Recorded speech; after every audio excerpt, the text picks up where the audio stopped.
Hello, storytellers and storytelling. Ron, I want to talk to you about the, Christians in space. How we Christians, as missionaries in space, can take the sci-fi genre and everything in it that we love. And I'm going to explain it to you right now. So, and this kind of hit me last night. We were watching Guardians of the Galaxy Volume 3, and we haven't finished it yet. I think we got another 40 minutes to go. We're just like getting old and tired. It's on, Disney Plus or whatever. But so this hit me because this is exactly what Christians in Space is all about as well. This part right here. So this villain right here is doing experiments on animals and turning them into basically humans, like humanoids or whatever. And, it's a whole sad story with the raccoon, with Rocket, this guy right here. And, so he's like the villain. He's an atheist. He's a god. He's an evolutionist. He thinks he's creating his own utopia. He doesn't care what he does, how he tortures people. It doesn't matter. He doesn't have any rules. He doesn't have a Bible. He doesn't have rules that try to work it out. I did a slavery in the Bible video, and I always get the same thing. I always get atheists, pagans, taking verses and saying how horrible the Bible is and then promote slavery. But they never talk about their slavery. The pagan slavery is horrific in history. It is catastrophe. It is oppression. There's no rules for pagans or atheists. They can do whatever they want. Yet they want to go and criticize the Bible because it has rules. It's trying to figure out how to work out this tribal, evolution of dealing with humans and humanity throughout the 2,000 or 3,000 years there. But they're not going to talk about, they're not going to hold up a mirror at all. They'd rather just point it at the Bible and at God. How dare God make evil and slavery? What's wrong with evil and slavery in an atheist world? Nothing. 50-50. You can be good, you can be evil. Big deal. They don't want to talk about that. They just want to talk about how much they hate God. Don't get me started. Okay, so this guy, he just kills. He just doesn't make. He just erases people, or the Rocket, he's going to kill him because he experimented and he's done with him. He wants to examine his brain, blah, blah, blah. So this is exactly, let me go to this video here. So this is the trailer, but they land on the planet and all these aliens are just genetically modified animals that turn into humans. And there's like a bat one, there's a panda here.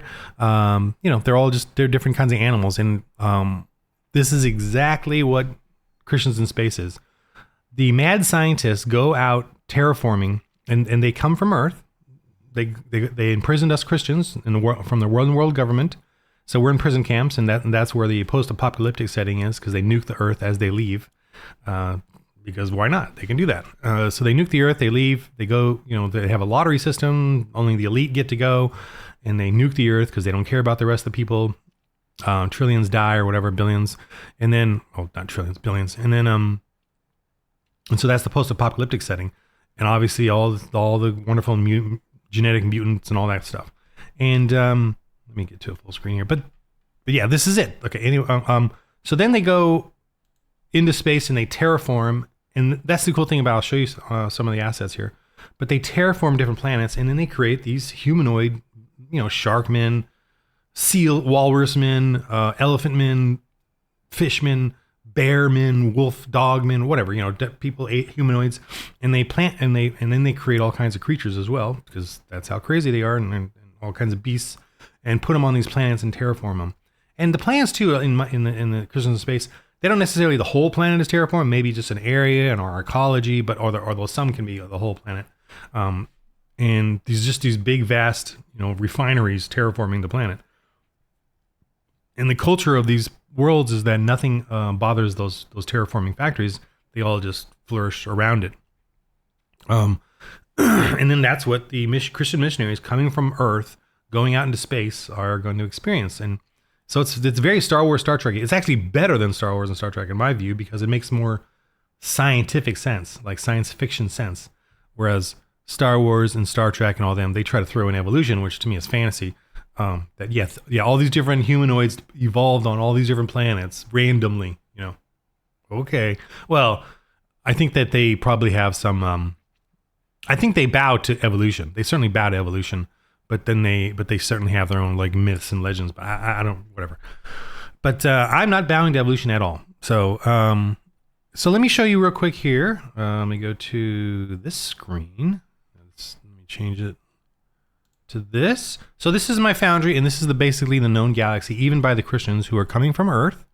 And these are all the areas that they do know about because of, there's a post-apocalyptic cool thing, and then there's the Christians in space, but in between is a alien invasion horror game setting, which I haven't done yet.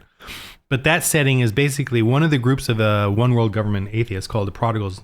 They call themselves the Prodigals as psyops. They come back to Earth to invade it. So that's my XCOM alien invasion. And it takes, and the Christians on Earth are like today, modern tech. They're not, So when the alien invasion happens of the Prodigals, they think it's real aliens, and people lose their faith or whatever. But in truth, it's the return of the one world government, or a faction of them, because they didn't find the utopia. They didn't create the utopia or peace in outer space that they thought they were going to create. So the Prodigals are actually fleeing from the one world government, but they come back into the solar system to terrorize and take over Earth because they knew about Earth. In most of the galaxy, Earth has been erased as a planet, so most people don't know Earth exists. But the Prodigals did, and they tried to take it, and finally the Christians, counterattacked and realized they're humans and discovered it through science, and so it's like an XCOM thing, and then after they sort of defeat them on Earth, then they have to go out into the solar system and clear them out, and that's the horror part, because the Prodigals make all kinds of terrifying beasts and killer robots and stuff. See, so. We got this, guys, and if you want to take any of these ideas, because they're just basic concepts, go ahead, take them. I don't care.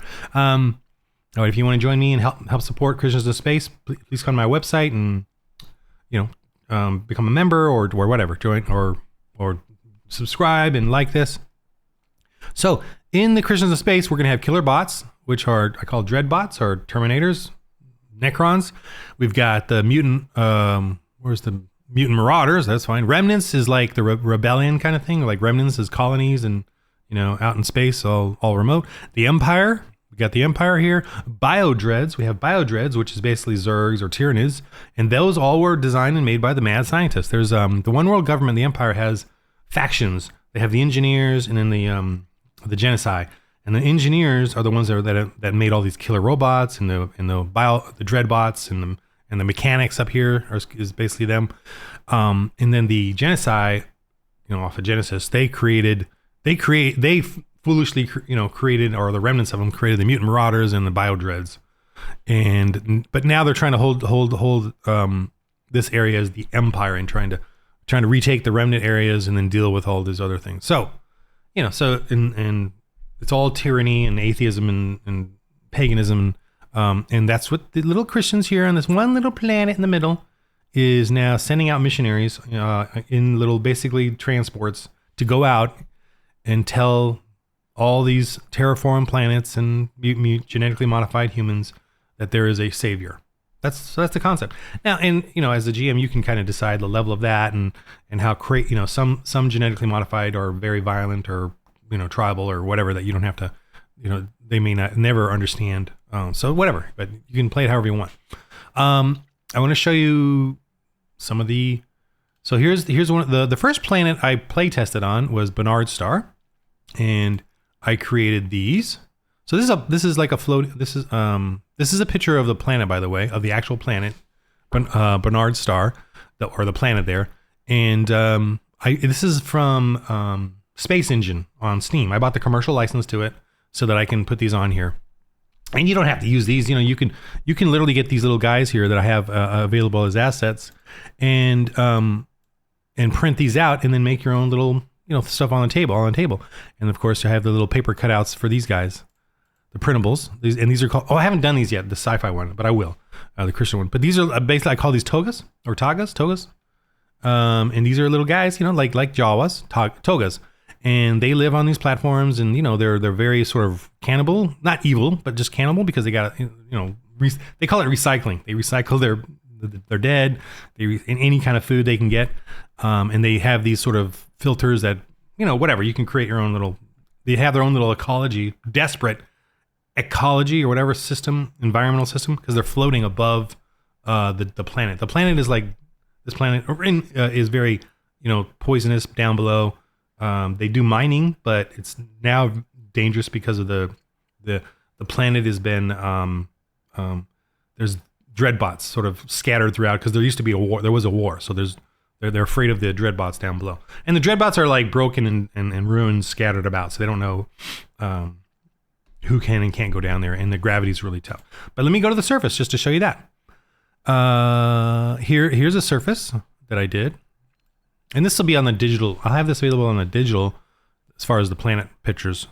But yeah, here's like an old mining operation, a small one, because you just want a small little dungeon adventure. And there's and there are some regular security bots in here. Let's see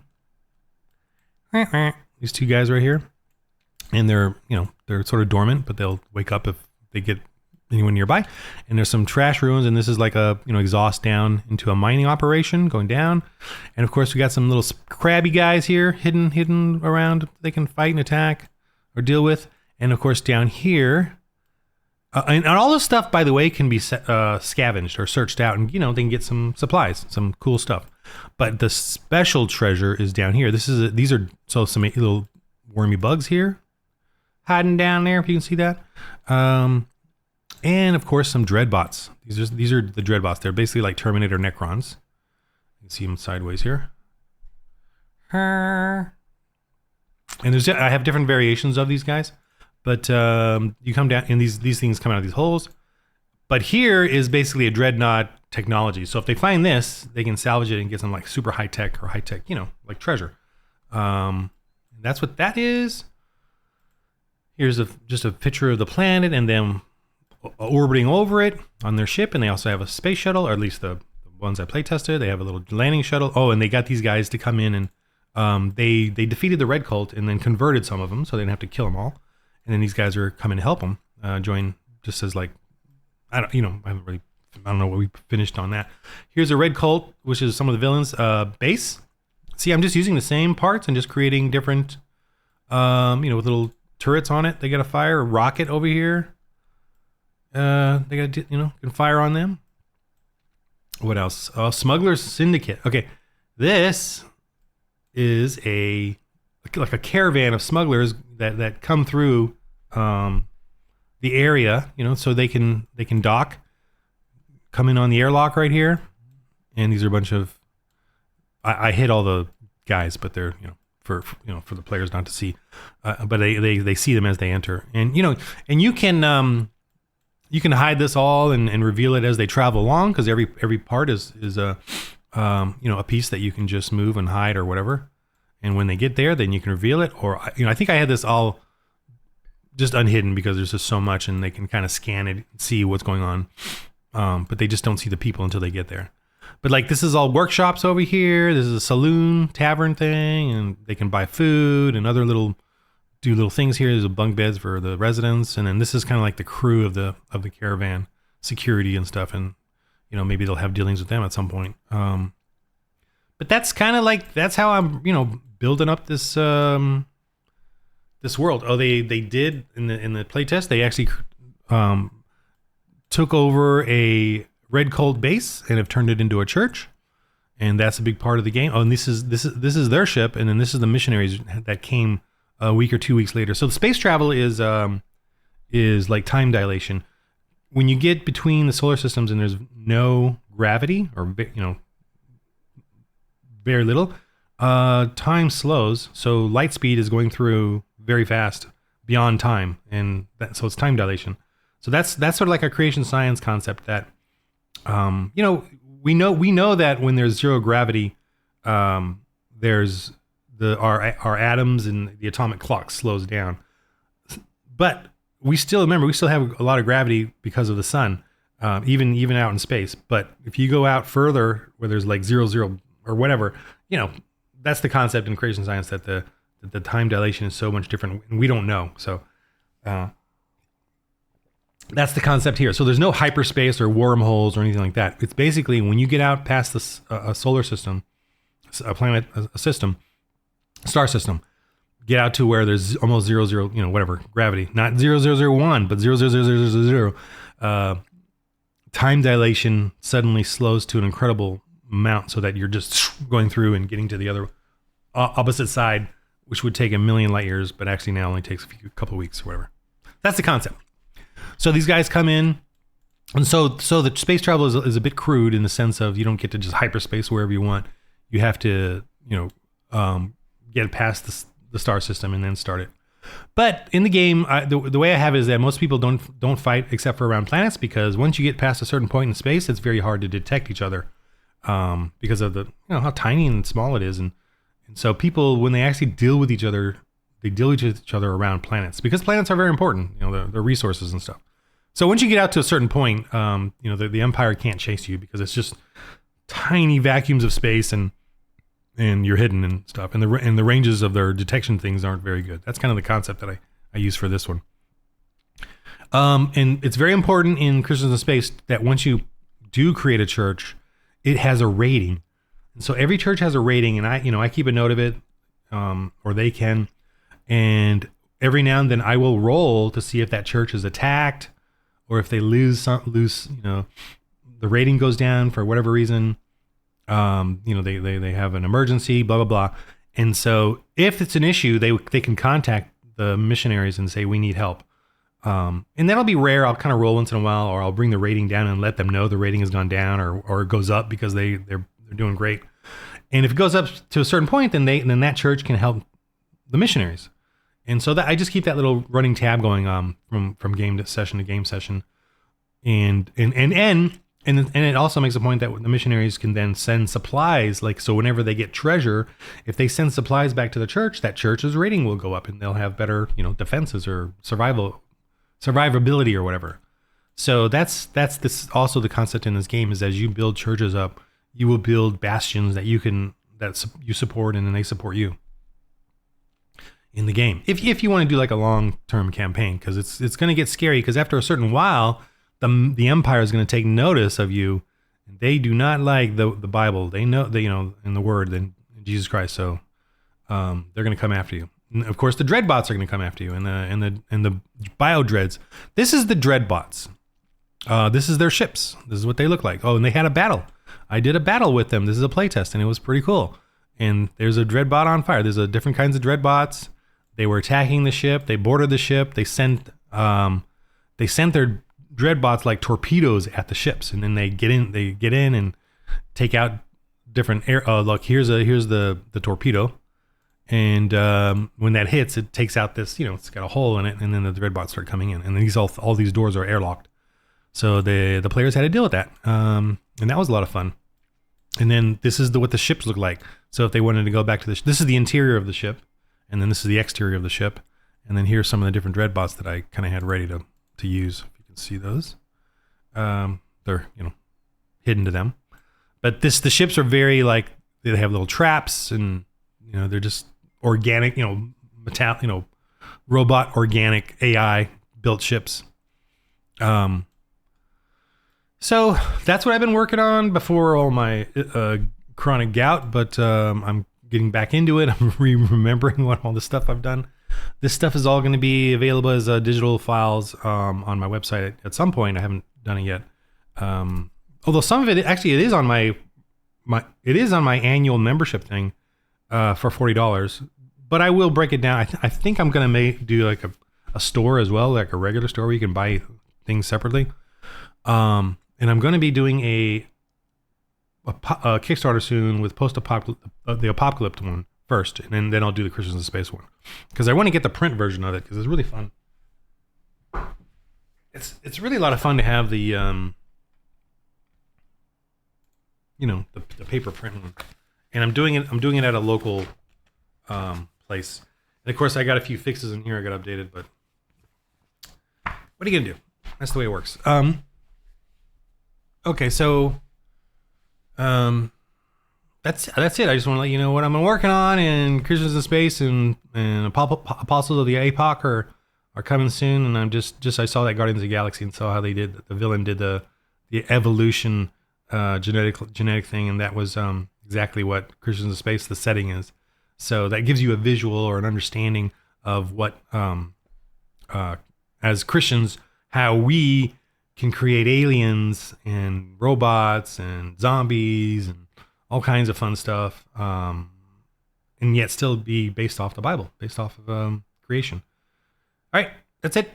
And remember, in the game of life, roll holy dice.